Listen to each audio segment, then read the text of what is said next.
Let's start this. Okay.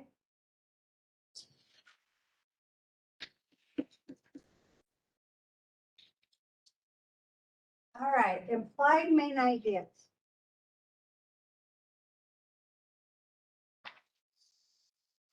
And of course, they moved this stupid table back. I had it moved over there and they moved it back. All right.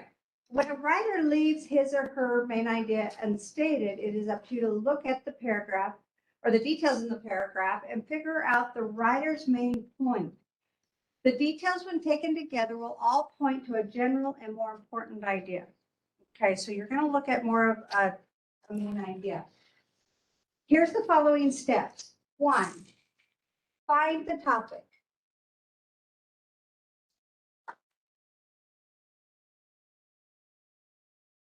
Okay, you're going to find the topic first. Remember, how many words is a topic?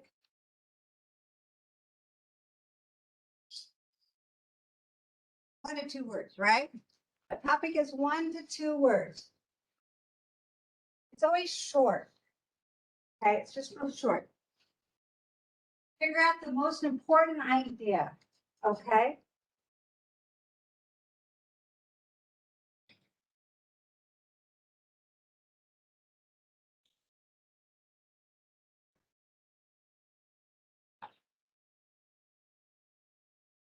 Okay, find the most important idea of the whole thing. What's the most important idea? And then I'm going to add one more in here.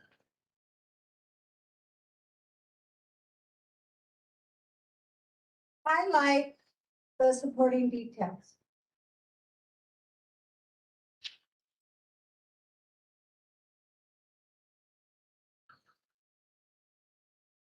And then you're going to express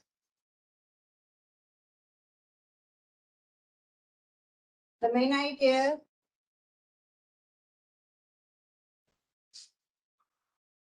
in your own words, okay?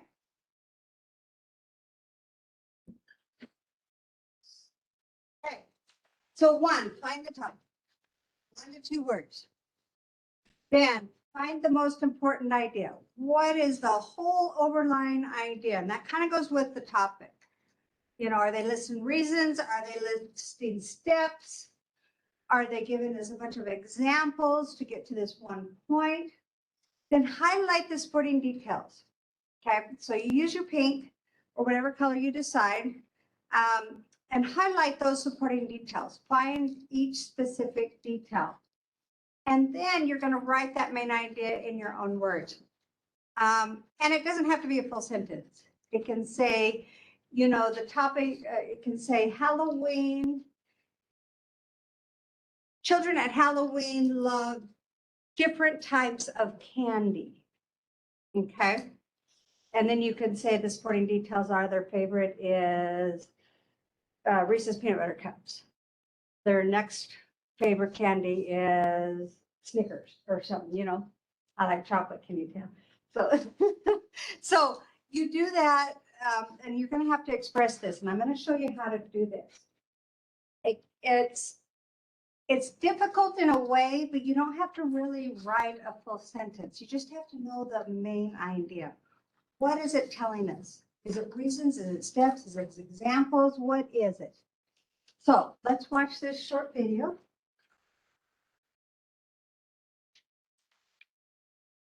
Has a main idea, but the main idea is not always stated in a sentence. But then if the sentence is not there, how can we figure out what the main idea is? Stick around and let's look at a reading strategy for that. Hi, welcome back to Snap Language. I'm Mark Franco. If you're a subscriber, you've been watching my videos about reading, language, linguistics. If you haven't subscribed yet, well, see, I didn't say you should subscribe, did I? But you used the clues I gave you and understood the message, even though it was implied. So let's look at a paragraph with an implied main idea. Keep in mind that a well-written paragraph is built around a topic, and the main idea of that paragraph is what the writer says about that topic. John sings so beautifully that many people think he should be a professional singer. He also won a dance contest last year. Have you ever seen John's paintings? They are exceptional. In addition, he learned how to program a computer by himself, created an application, and made millions of dollars selling it. Sports? John is good at any sport that he has ever played. Way to go, John, making us mere mortals look bad. Anyhow, everything in this paragraph is about John. So the topic of the paragraph is John. What does the writer say about John? That's the same thing as asking, what's the main idea of the paragraph? Well, look at the pattern in the details. John can sing, that's a talent. John can also dance very well, that's another talent. He can paint exceptionally well, yet another talent. Computer programming, sports, wow. So you see the pattern of information, right? John, the topic, is a man of many talents, or John is talented in many ways. Then you'd say, in what ways is he talented? Well, that's what the details are about. This sentence was not in the paragraph, but the idea is in the paragraph. It's just implied. This main idea was so clear that you could understand it from the details, because the details support the idea that John is very talented in many ways. In fact, instead of implying this idea, the writer could have stated it in a sentence somewhere in the paragraph, like here. Now the paragraph has a stated main idea. So this is what we know about main ideas now. The main idea can be stated anywhere in the paragraph, but writers often leave that sentence out when the main idea is so clear that it can be implied.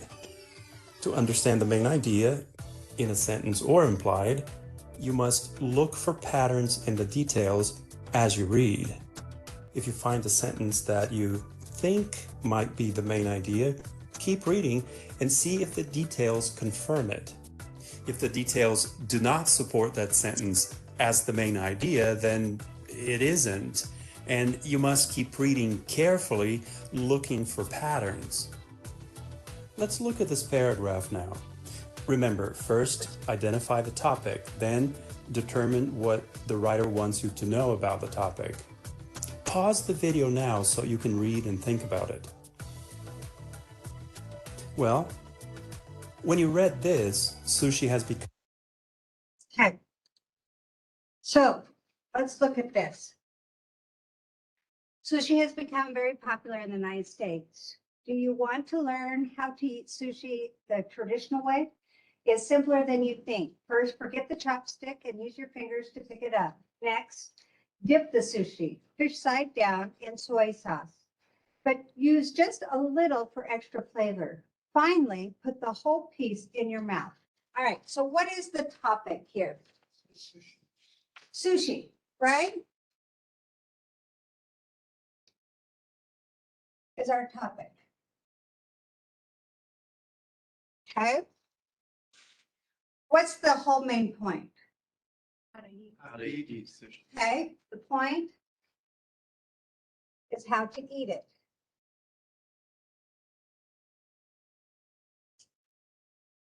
Okay, our supporting details. What are they talking about? Steps of how to eat sushi. Right, but what are how are we going to eat it? So the details of how to eat it, we're going to use what? Chopsticks. You don't like chopsticks, right? I You mean, use your fingers,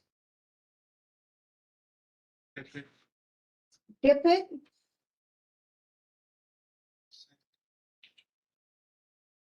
Fish side down in soy sauce. And then the whole piece in your mouth, right?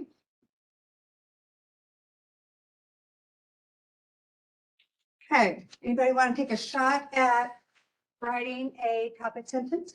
I mean, idea sentence?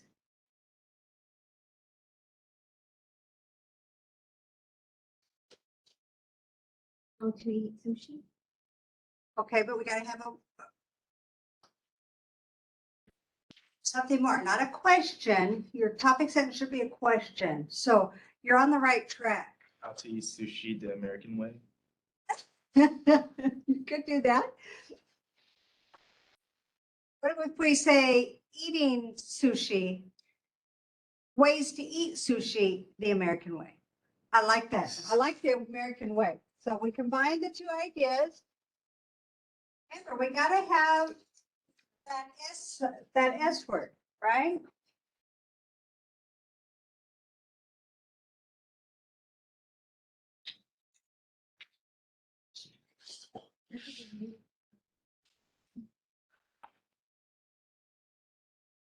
Okay, let's see if we're right. Become very popular in the United States, you probably thought the writer was going to talk about how popular sushi has become.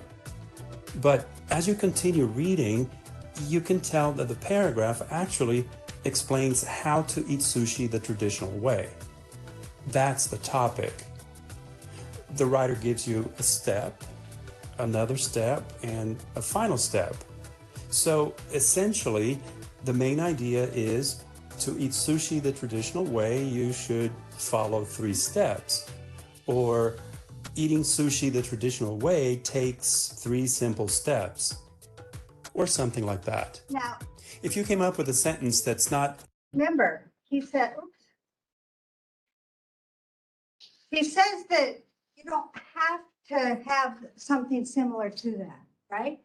Now, we should have looked at the transition words. We should have looked at the traditional words because it said first, second, and third, which signals what? The steps. The steps. But we haven't hit transitions yet, right? So what you guys did was dead on. All right, this was dead on because we were thinking ways, which are still steps. And we said the American way. Well, it said the United States, right? So we weren't too far off, right? But we got the idea. The whole point is not to be exactly right. It's to get the idea of what the main idea is, because we know there's different ways to eat sushi.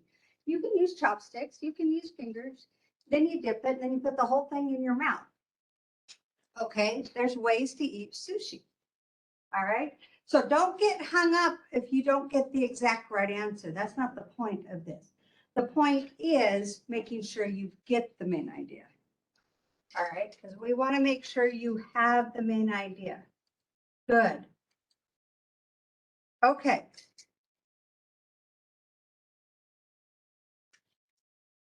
It's not where I wanted to go.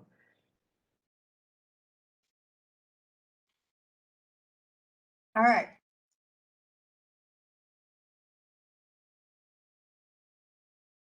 So let's move into transitions.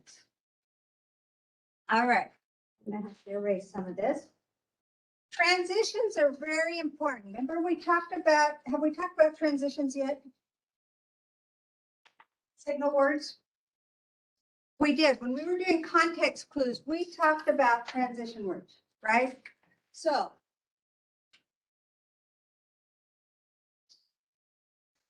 call them transition words or signal words.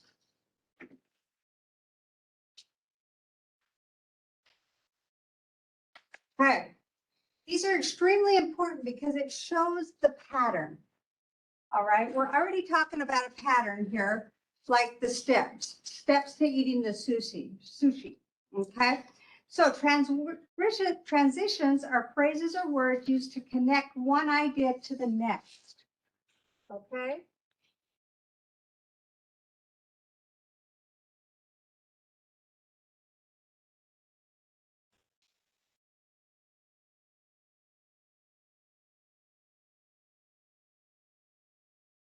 Okay.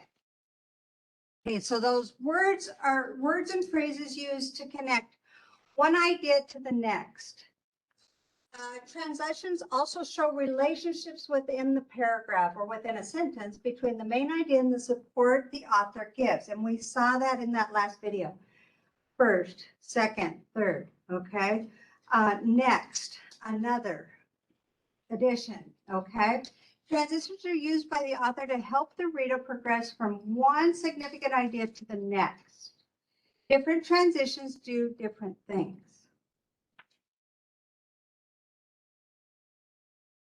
So let's watch this video.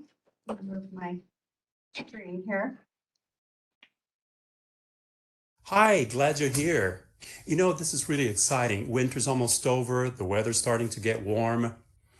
I plan to go to the park this Saturday. It's going to rain all day. Wait, that doesn't make sense. Oh, I know how we can improve this. Transition words. So stick around and let's see how we can use transition words to make the relationship between these ideas clear. Hi, welcome back to Snap Language. I'm Mark Franco. So let's go back to those ideas at the start. Did I want to go to the park because it's supposed to rain? Or did I want to go, but it's supposed to rain? The relationship between these ideas is ambiguous. I could be saying two very different things.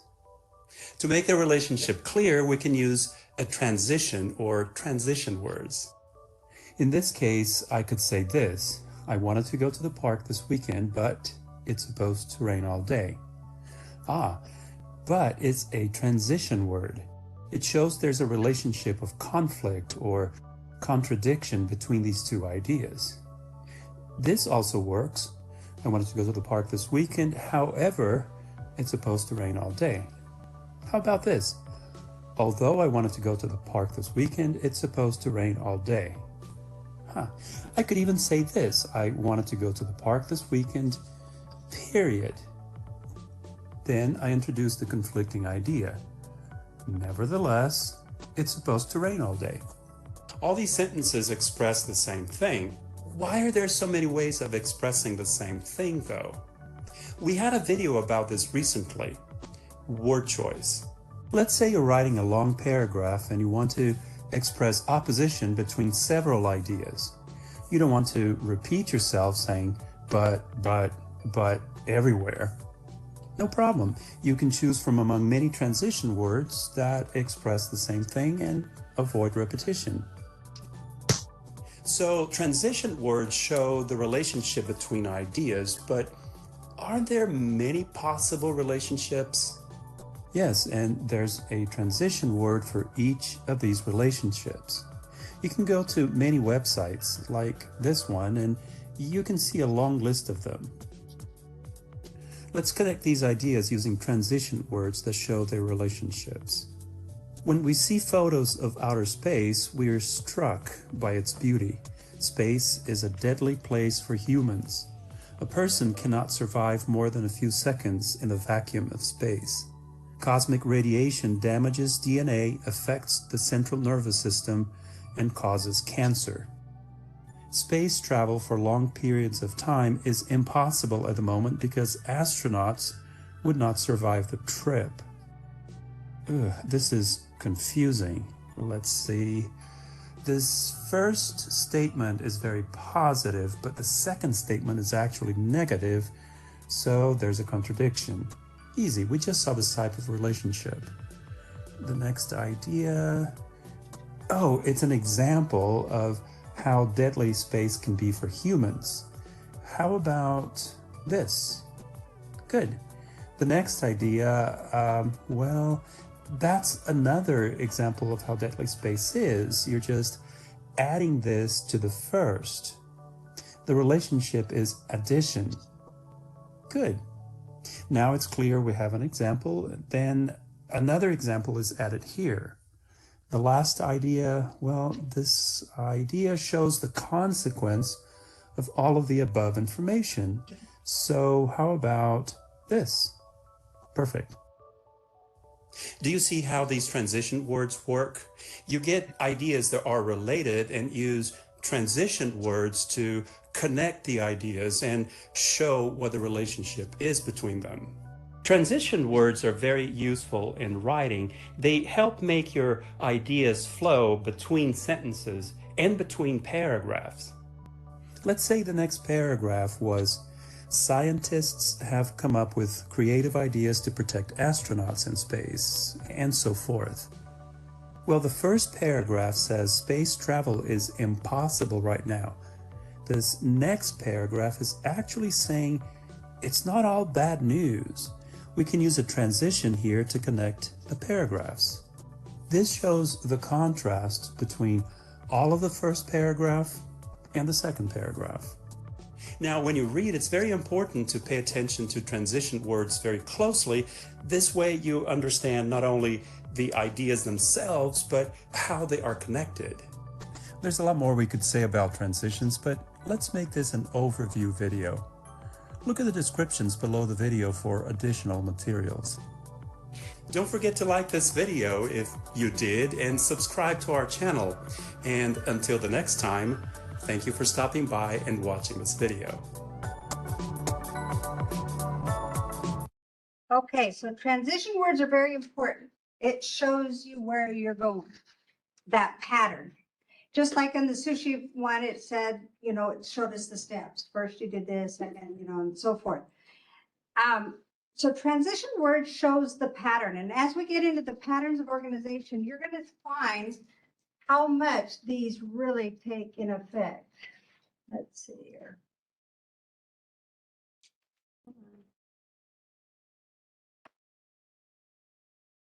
Hi, glad you're here. This is really exciting. Winter's almost over. The weather's starting to get warm. Okay, so conclusion to main ideas. We've talked about all of these things, right? We've talked about stated main ideas. We've talked about implied main ideas. So we've completed the main idea module. In summary, you have learned that about the topic, which is about the whole thing, and it's only 1 to 2 words. We have learned about the main ideas. It's the main idea of that, the main point, the central point of that paragraph. And then the supporting details, which is the evidence, right? That's what backs up, that gives that support. Just like supporting details, supporting ideas. As we discussed at the beginning of the module, the main idea is an essential reading skill that helps readers understand what they are reading. Knowing where the main idea is located, using the clues to determine the main idea, and confirming that you have the correct main idea are all necessary ingredients for success. Okay, so that's the main idea. That's the main point of why we do main ideas. So as you go forward, I want you to think about these things when you are reading. Okay, and when you're trying to comprehend your textbooks, I want you to think of these things. It is important to note that the main idea is not always located in the very first sentence. And we found that, right? Even in the reading we did last week, it was split. There was 2 paragraphs that it split the one main idea. Okay, the unstated main idea is a challenging process in which the main idea is implied and not directly stated. In this case, you must look for evidence or clues within the paragraph of the writing, just like we did with the sushi. Remember that identifying the main idea can be a daunting challenge, especially when it moves beyond a paragraph to a longer passage. Therefore, you will have to carefully read each paragraph and look for connecting ideas. Now, one thing to remember, main ideas and topic sentences, you're not going to really find that when you're reading fictional or a novel or a story. Okay, this is more informational text, expository text, your textbook, stuff like that, like the articles we're reading online and that kind of thing. All right, so don't start reading a novel and say, Dr. West has no idea what she's talking about. There is nothing in this novel with the main idea. It doesn't work that way. Every once in a while it will if it gives you a lot of information. Historical fiction may have a main idea in there, but not necessarily. Okay, so this is more for nonfiction text. Okay, so your homework for today is going to be to study for the main ideas quiz, which is on Thursday or Wednesday.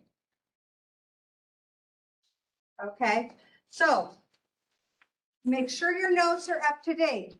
If you're still concerned about a few things, go back and review the PowerPoints. Okay, the slide decks. Right now, though,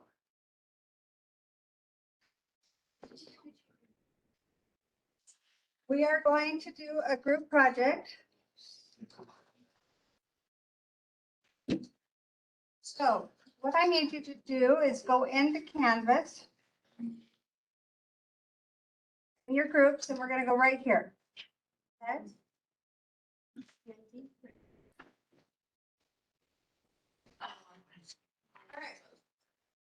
So let's see if we can do this first one together. Okay, this is the practice one.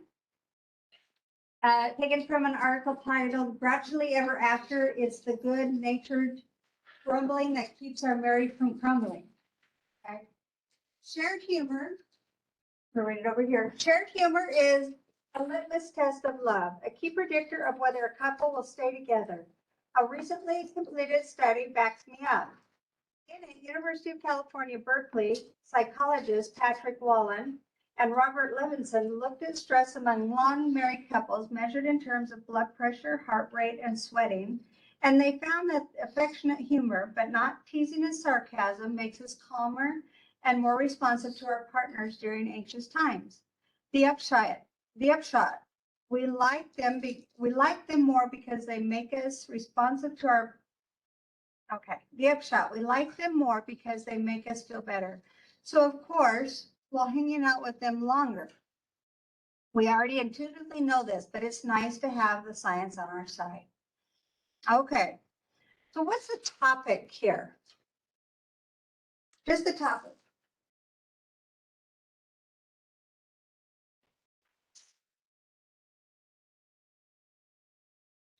Huh? Humor, technically. Humor and what?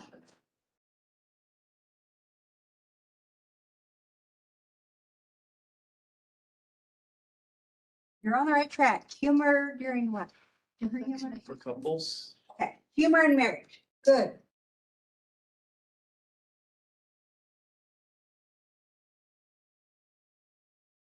Okay, so we know that. Now point out the supporting details.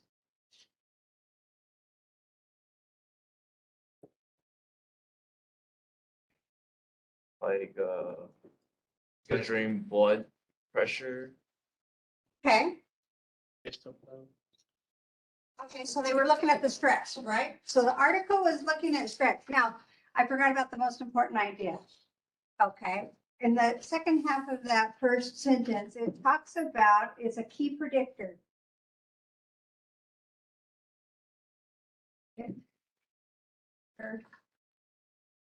Of, well, let's say of a good relationship. Okay.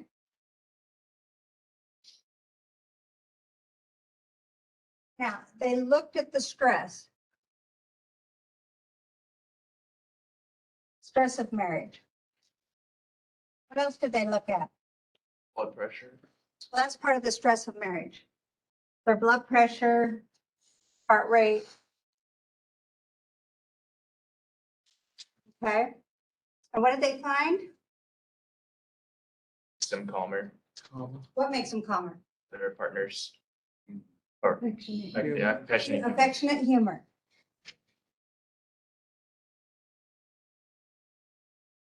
Okay, affectionate humor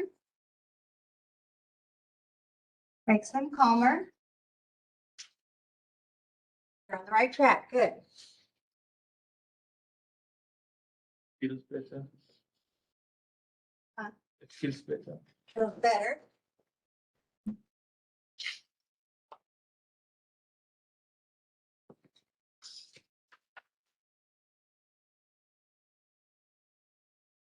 That's about it, right? Okay. So I showed here, you can just hold up the numbers. What do you think is the applied main idea? We already intuitive know this, but it's nice to have science on our side. The upshot, we like them more because they make us feel better. 3, shared humor is a litmus test of love, a key predictor of whether a couple will stay together. A recent completed study backs me up.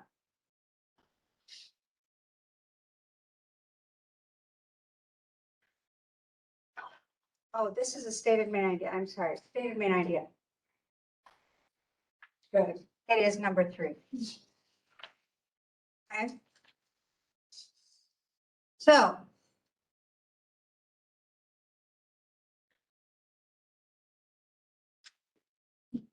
What I want you to do.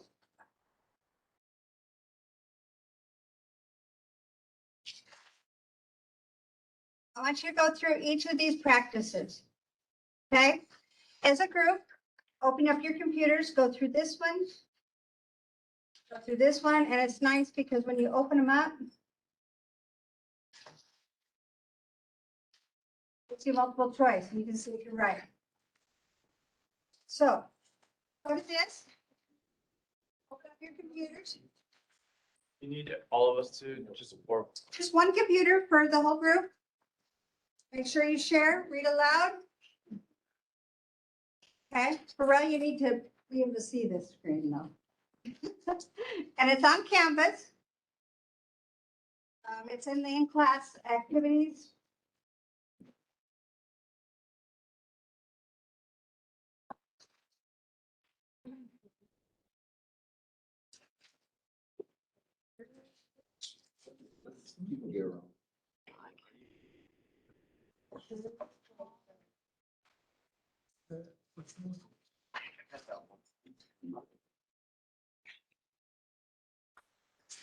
It's a great idea.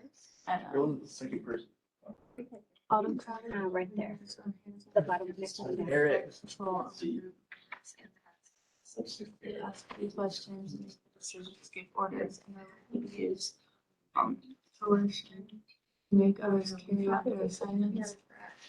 License are hands-off leaders who lead most of the decisions to the group, not to get involved. Leaders are small. Yes. Their style falls between. So.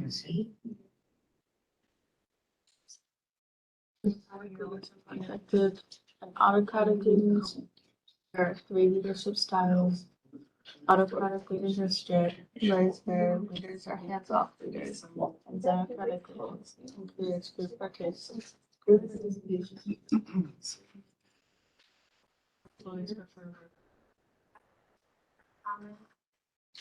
I think that would be good, right?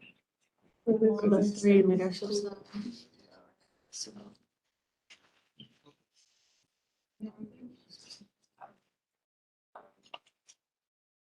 Are Americans today waiting longer to get married? According to 2003 census reports that 1/3 of men are still single. Nearly a quarter of them are still single. Compared with data from 1970, these figures are 4 times higher in 1970. The percent of never married men aged 30 to 34 was 9%. The rate has risen to 30%. The percent of never married women increased from 6% to 20%. The typical marriage age for men in 2003 was 27. 1 year up from 25.3 in 1970. The typical age for women rose from 20.8 to 23.2. So Americans today are waiting longer to get married.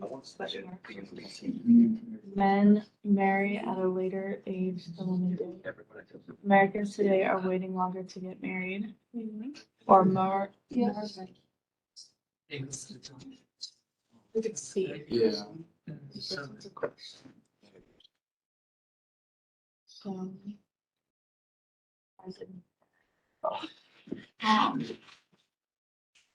Recent survey reveals some shocking results.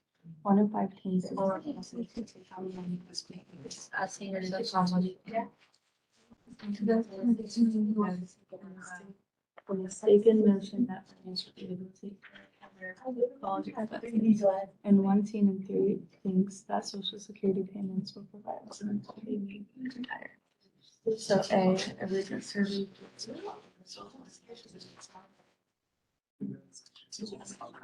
That? Too long. Yeah.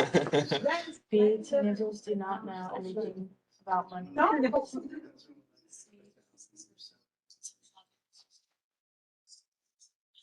Have about money matters. Maybe.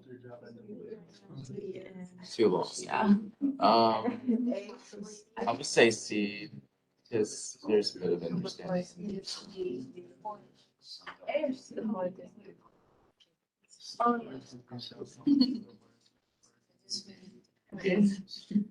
Um, yeah, novels and short stories are types of fiction. Drama is another example. Yeah, I know. I'm sorry, the camera to follow me. fairy tales and fables are also fiction. It is a type of writing that rather than from history. A, there are many types of literature. B, novels, short stories, drama, fairy tales. C, fiction is a type of media. Author rather than from history or fact. Or D, novels and short stories are types of fiction. The question ask yourself. D, the D.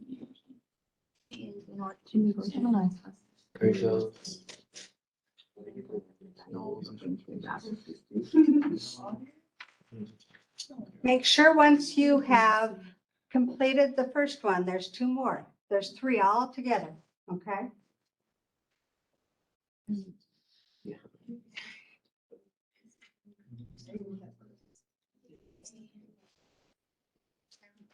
I would say A.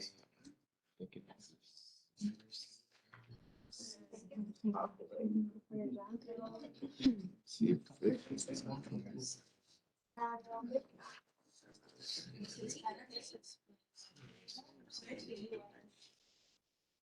I mean, if you base literature, that's like many forms, is C's talking about fiction, which states like a couple like types of fiction. I would say C. C, Yeah. how far is it to the sun? It's so far that it's hard. It's so far that it's hard to comprehend. An actual distance is approximately 93 minutes. The distance changes slightly.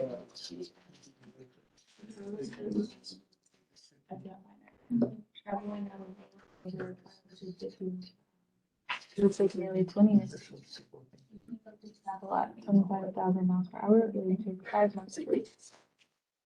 Okay, how far is it to the sun? C, it's so far to the sun that it's hard. C, an actual distance approximately. Or D, it The takes. second one, you may have to just write down the answer. I think it gives the answers at the bottom.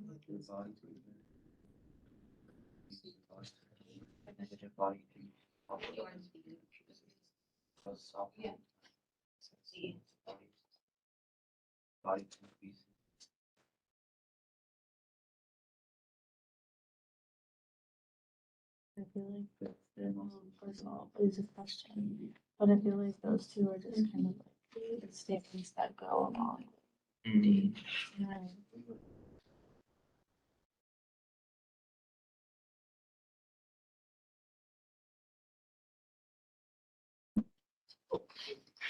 Yeah.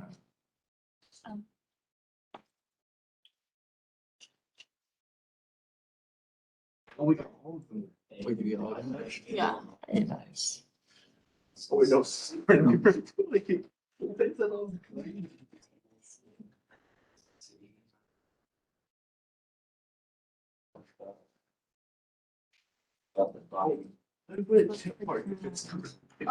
we turn in the our answers, or is it just practice? Two out three. Yeah. Yeah. Yeah, how was the last one? The last one was kind of, yeah. So, Yeah. right, it just kind of threw me off, because like, it's like, trying to stay like, stated main idea, but, you know, it's implied. I feel like that was the only answer that's implied, because the rest were like stated, Yeah, so, the sporting details. yeah. Very good, very good. Who needs more time?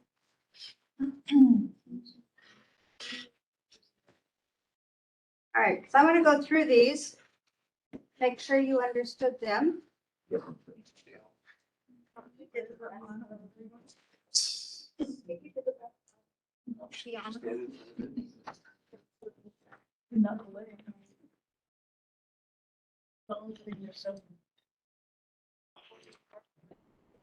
All right. So this first one. I can catch that camera. Sorry, Kayla, it's looking at the back of your head. Catch me. There we go. Oh. No, huh? Sorry. Can you look? Okay. Maybe if I talk all the way back, it'll go